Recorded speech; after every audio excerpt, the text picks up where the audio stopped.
Hey guys, welcome back to the channel. So this video is a continuation of my Omega build series where I create builds and show you exactly how to use them to farm both Omega and Savage Omega efficiently.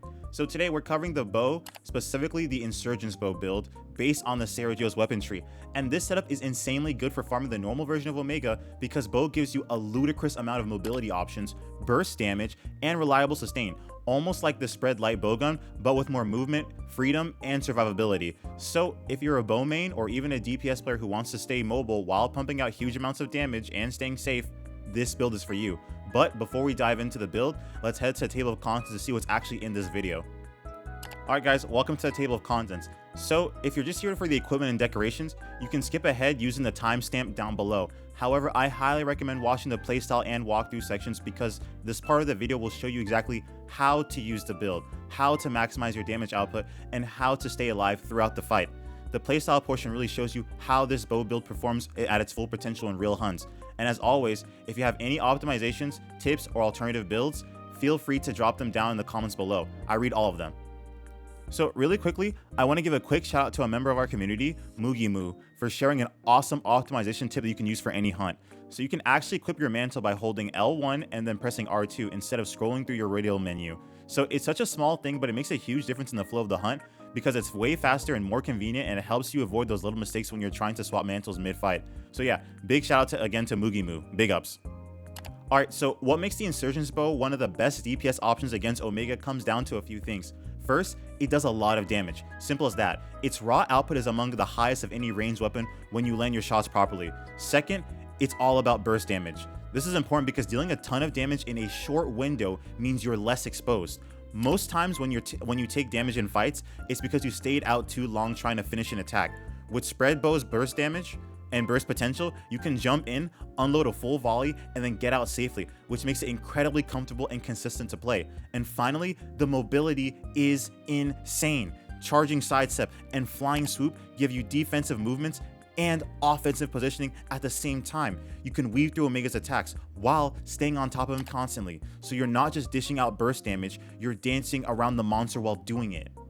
So another great aspect of the bow is that even when Omega is moving, you can still stay right on top of him thanks to charging sidestep and evade extender, which gives you the ability to track him constantly, whether he's backing up, rotating, or charging forward. So that mobility lets you keep pressure during movement phases where most of weapons wouldn't be able to keep up. And you're still attacking, still repositioning, and never losing uptime. Alright, so regarding the playstyle of this build, in this matchup specifically, you want to use this build's high mobility to stay on top of Omega and specifically always staying on top of his forelegs. So don't switch targets. Your goal is to keep consistent pressure on one specific body part until you trigger a wound. And thanks to Bow's movement tools, you can easily reposition and stick to Omega's front, no matter how much he moves around. So as long as you're weaving your charging sidestep and flying swoop correctly, you'll have no trouble maintaining pressure and attacking and basically stacking hits where it matters the most. So whenever Omega launches his micro Omegas, your main priority should still be attacking Omega himself and not the drones. However, if you spot the blue or clear micro Omega, you can destroy it because those specific ones generate a temporary shield which can save you or your teammates during Omega's follow-up attacks. So the rule is really simple. Stay locked onto Omega for DPS because that's your job, but always keep an eye out for those blue micros because they're they're quick to break and the payoff is absolutely worth it.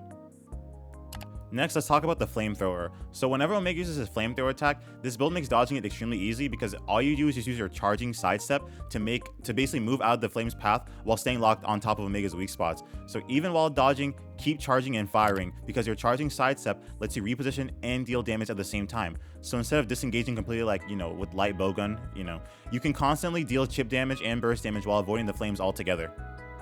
Alright, now let's talk about what you should do whenever Omega fires his laser. So you'll have an easy time dodging with this build just by using charging sidestep to roll out of the beam's path. So another great option here is using discerning dodge. So let me show you an extreme example of this bit, using discerning dodge. So here I get clipped by Omega's mortar fire, and right after he follows up with a laser beam attack, which stays active for a very long time and has multiple hitboxes. And normally, once your invincibility frames are end whenever you're getting up, you get caught in the beam and die instantly. But by buffering a discerning dodge, I'm able to roll through the attack and survive. Also thanks to the clutch heals of my hunting horn player. So the takeaway is that always buffer discerning shot or discerning dodge when you're caught in a bad situation because it can literally save your life in a fight. And you can use it to dance in and out of the laser beams, but I don't recommend doing that. I recommend literally just get out of the way. Alright, so let's talk about what you should do whenever Omega uses his Rocket Fist attack.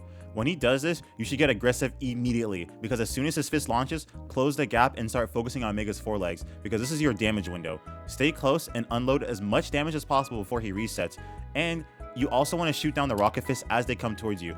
This is the exact same strategy we use with Spread Light Bowgun. You know, punish the attack, destroy the fist, and keep pressure on Omega. But the nice part about using the bow here is that you never really truly run out of ammo like the light bowgun. You're never in that kind of like, oh, I don't have ammo to shoot the fist and I get hit. You don't have to reload, so you can just maintain constant aggression and get full value for this punish every single time. Alright, so let's talk about the Flying Swoop move specifically, because it's one of the best movement tools in the entire game, and it's really good in this matchup because it works as both a defensive escape and a gap closer, and lets you basically instantly reposition while still maintaining offensive pressure. And on top of that, the standard bow shot at the end of the swoop lets you reach the angles and hitboxes that are normally hard to access, especially Omega's elevated, off balance parts like his basically his forelegs. So Flying Swoop isn't just flashy, it's also a core mechanic that keeps your momentum and lets you stay aggressive in situations where most weapons would not be able to engage like that.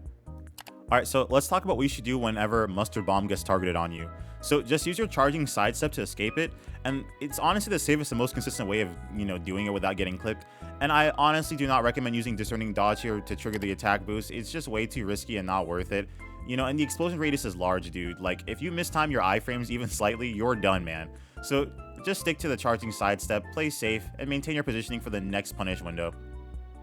Alright, so let's talk about Area 3. So whenever an Ursula spawns, immediately get on your mount to switch to your Paralysis Bow, and then once unmounted, focus on landing Paralysis procs as quickly as possible. So in my run, I managed to trigger the Paralysis right next to the Cactuar, which lined up perfectly for a burst window. And then from there, we just kept on the pressure and easily cleared out the Area 3 DPS check. So the setup works beautifully because you can get free burst damage during the Paralysis and capitalize on the Cactuar explosions by dealing your own DPS as well. Alright, so there really isn't anything new when it comes to Area 4. The fight stays mostly the same at this point, but if Omega does get toppled, and this is why I said focus on the forelegs, focus on certain parts of the monster. So whenever Omega does get toppled, like you're seeing in the clip below, make sure you break the component on his head that we're aiming at, because doing this will grant you a free shield that you can throw in the area, which can save you from any follow-up attacks whenever he recovers. So just whenever you see the topple opportunity like this, just always capitalize it. It's a free shield, free safety, and it's just a clean finish to the hunt. And yeah, that's an easy clear. We managed to finish the quest in about 14 minutes, which makes this one of the most efficient ways to farm the key materials for Omega drops. With that being said though, let's move on to the next part, because I'll show you the equipment and decorations, which is what you're here for. So you can copy the build and replicate this entire playstyle for yourself. Alright guys, so here's the equipment and decorations, talismans, and charms for the build. And I also include a screenshot of the materials that I used to craft the Paralysis Bow that we use in this hunt. So if you prefer, you can also use the Paralysis Light Bowgun, which is a solid alternative as well. And as always, if you have any questions about the build or the hunt, just drop a comment down below, and I will always check it and I'll always communicate. I'm always checking, and I'm always happy to help whenever I can. Alright guys, take it easy, stay safe, have fun, and I'll see you on the next one.